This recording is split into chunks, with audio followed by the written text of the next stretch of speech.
नमस्कार मित्रांनो. महाराष्ट्र राज्यातील सर्व संजय गांधी निराधार अनुदान योजनेतील लाभार्थ्यांसाठी, दिव्यांग अनुदान योजनेतील लाभार्थ्यांसाठी, त्यासोबतच विधवा व निराधार महिलांसाठी आजचा व्हिडिओ अतिशय महत्त्वाचा असणार आहे. कारण मित्रांनो, केंद्र शासन आणि राज्य शासनामार्फत राबवल्या जाणाऱ्या या सर्व निराधार अनुदान योजनेतील लाभार्थ्यांना याआधी प्रति महिना 1500 रुपये एवढे अर्थसहाय्य दिलं जात होतं आणि या 1500 रुपये अर्थसहाय्यामध्ये 1000 रुपये वाढ करण्यात आलेली आहे आणि आता 2500 रुपये लाभार्थ्यांना दिले जाणार आहेत.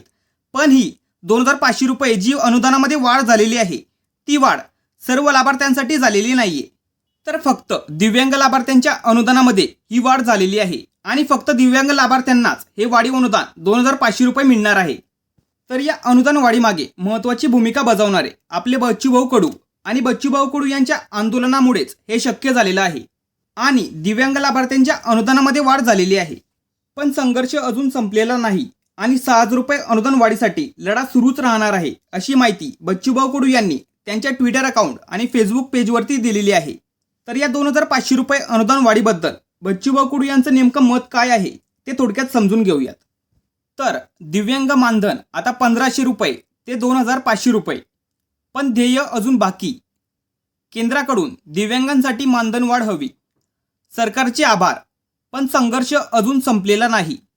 6000 मानधनसाठी लढा सुरूच राहणार आहे.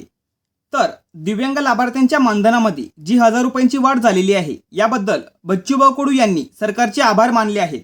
पण 6000 रुपये मानधनवाढीसोबतच विधवा महिलांच्या अनुदानामध्ये वाढ व्हावी, शेतकरी कर्जमाफीसाठी आणि गरीब व वंचित घटकांच्या मूलभूत मागण्यांसाठी जे आंदोलन बच्चूभाऊ कडू यांनी सुरू केलेलं होतं ते आंदोलन यापुढे पण सुरूच राहणार आहे. जोपर्यंत या सर्व मागण्या मान्य होत नाही तोपर्यंत हा लढा सुरूच राहणार आहे, अशी माहिती बच्चूभाऊ कडू यांच्या माध्यमातून देण्यात आलेली आहे. आणि त्यासाठी 24 जुलै 2025 रोजी संपूर्ण महाराष्ट्रभर चक्काजाम आंदोलन करण्यात येणार आहे. तर हे चक्काजाम आंदोलन संपूर्ण महाराष्ट्रभर होणार आहे. त्यामुळे सर्व लाभार्थ्यांनी या चक्काजाम आंदोलनाला पाठिंबा द्यायचा आहे आणि या चक्काजाम आंदोलनाबद्दल तुमचं मत काय आहे ते नक्की कमेंट करून सांगायचं आहे. आणि संजय गांधी निराधार योजनेतील लाभार्थ्यांसोबतच केंद्र सरकार आणि राज्य सरकारमार्फत ज्या सर्व निराधार अनुदान योजना राबवल्या जातात या सर्व लाभार्थ्यांच्या मदतीसाठी एक व्हॉट्सअप ग्रुप बनवण्यात आलेला आहे. त्या व्हॉट्सअप ग्रुपला नक्की जॉईन करून घ्या. त्या व्हॉट्सअप ग्रुपला जॉईन होण्यासाठी लिंक तुम्हाला डिस्क्रिप्शन बॉक्समध्ये दिलेली आहे. लवकर तो व्हॉट्सअप ग्रुप जॉईन करून घ्या. आणि या योजनेबद्दल तुमचे जर काही प्रश्न असतील किंवा काही अडचणी असतील तर नक्की कमेंट करून सांगायचे.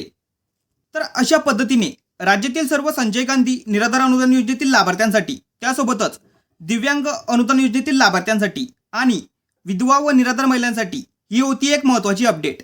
महत्त्वपूर्ण हा व्हिडिओ सर्वांना शेअर करा आणि चॅनलवरती जर नवीन असाल तर चॅनलला सबस्क्राईब करा. अशाच महत्त्वपूर्ण माहितीसह व्हिडिओ आपल्या चॅनलवरती येत असतात.